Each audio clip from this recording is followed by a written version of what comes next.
3, 2, 1.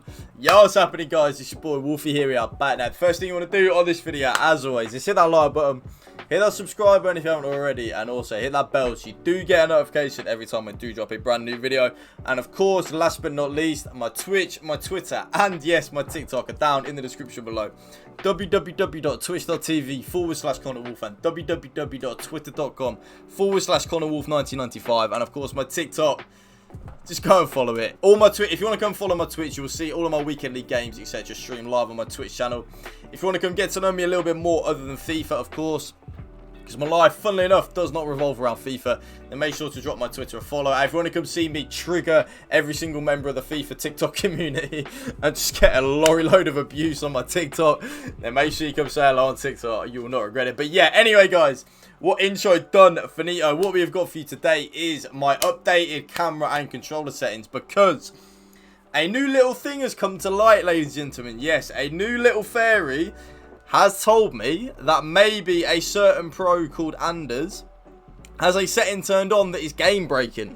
Yes, a game breaking setting that he's actually got turned on, which now in the last couple of days has transpired that a lot of pros have now been turning on, and it does help massively. So I thought, you know what, guys, what I'll do for you is bring out a new camera and controller settings video and show you this new setting. I don't have this setting turned on anymore because I just don't, having used it, I don't really see what it does.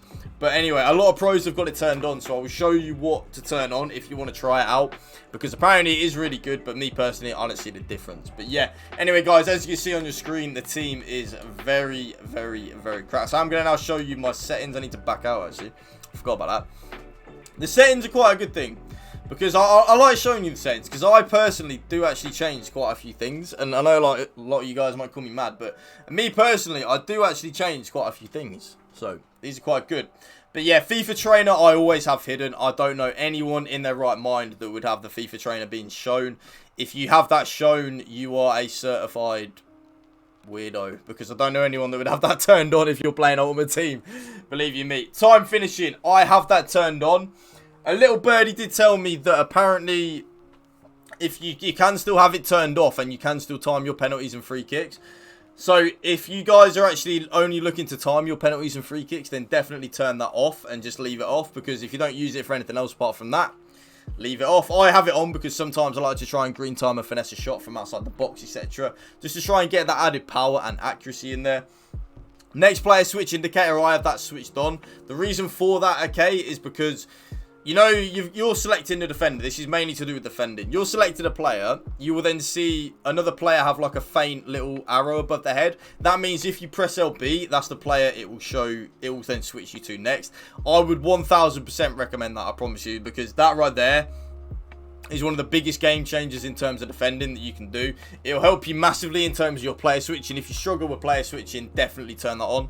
It might help. The pass block assistance, I have that on. I've got no idea what that does. Enable a pass block assistance that your AI control players and user control player will attempt to intercept. Oh yeah, so definitely leave that on. That will mean that your AI will try and block the ball by itself. Definitely leave that on.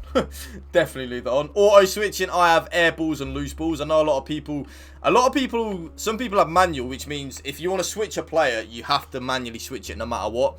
I did try that, but the air balls and loose balls help massively in terms of when the ball is in the air, the game will switch you to the player that it thinks is best suited. So for example, the player that's going to head of the ball. Definitely something that you need to have. Air balls and loose balls for me is the best settings. 100% do that. The auto switch and move assistance, I have that on low. I think manually it's on low, I want to say, so definitely just put that on low. What that means is the auto switch move assistance will keep the player you auto switch to moving in his current direction for a short period of time.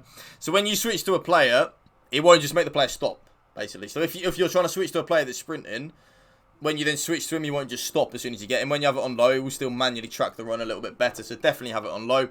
Jockey, for me, I've always had it on manual. I do not like assisted jockey at all. Assisted jockey, for me, feels like you're sprinting everywhere when you're jockeying. In manual, I feel in control of when I'm jockeying, you know. So definitely have it on manual if you're like me and you like defending manually. Auto flare passes, I have that off. You don't want a player doing a back heel unless you want him to do a back heel. So that's why I have that setting switched off. The auto clearances, I do have that off as well. I don't want my defender just to kick the ball out of play for no reason. That is very annoying and not something I'm interested in. The auto shots, though, I do have the auto shots switched on because The amount of times that your opponent, you'll cross the ball in sometimes, and your opponent will just shoot the ball in, and he's not even controlling that player. It might get you the odd 1 or 2 goal a weekend league, but that odd 1 or 2 goal might be the difference in a game that you win or lose, you know. So definitely have that on. Player lock, have that switched on. That is when you press the left analog stick and the right analog stick in, and then you can flick to a different player. I have that on, but I never use it really, so again, I could switch that off, but I don't.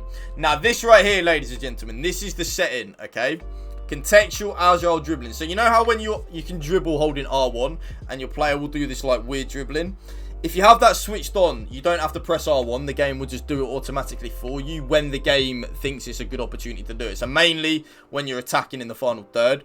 Anders and a lot of other pros, Stokes, they do have this setting turned on. Okay? Me personally, I've had it on. I mean, I've always played with it off. I tried it on for a couple of games and I didn't really like it. I felt like my dribbling was all weird.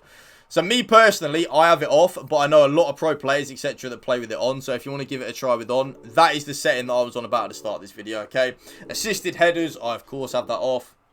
Right stick switching is player relative. Ground pass assistance is assisted. Through ball assistance assisted. Shot assistance assisted. All assisted, apart from the save assistance, which is semi. I've got no idea what that does. I don't really know yet. So analog sprint, I have that off, okay? Analog sprint on. I know Tex uses it on.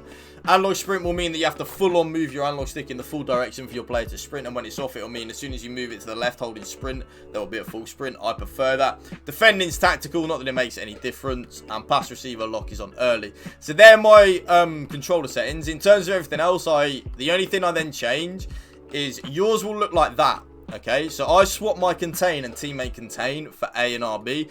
What that means is my second man press, as a lot of people call it, is the A button, and that helps massively rather than it being RB. I don't like it when it's RB, okay? Like, I just do not like it when it's RB at all. Now, in terms of the camera settings, I will then show you what I use, and then you can see if you like it or not, because I personally play with telebroadcast. Like, telebroadcast for me just works. It always works. It's what I prefer. I will then go into a game and just show you why I prefer the telebroadcast over everything else, and then you can make up your minds about what you prefer. So I'll play the squad battles game. I'll play the team of the week. Don't bother me. We'll just play on beginner, so I can just pause it like so. But yeah, so you can see the different camera settings, etc. You'll be shocked at the difference, especially with the stadiums as well, by the way. You'll be shocked at the difference the stadiums make, because the different stadiums do actually change the camera angles, which is kind of like the big thing that baffles me. I did not even realise that. It's annoying, by the way. It is annoying. Like, the different camera angles, the different stadiums change camera angles. So, this is what I play on. You see here, look, telebroadcast. I'll then show you what I play on. Telebroadcast. Wait there, where is it? Is it game settings? So, I play telebroadcast, custom settings, 15 height, 0 zoom.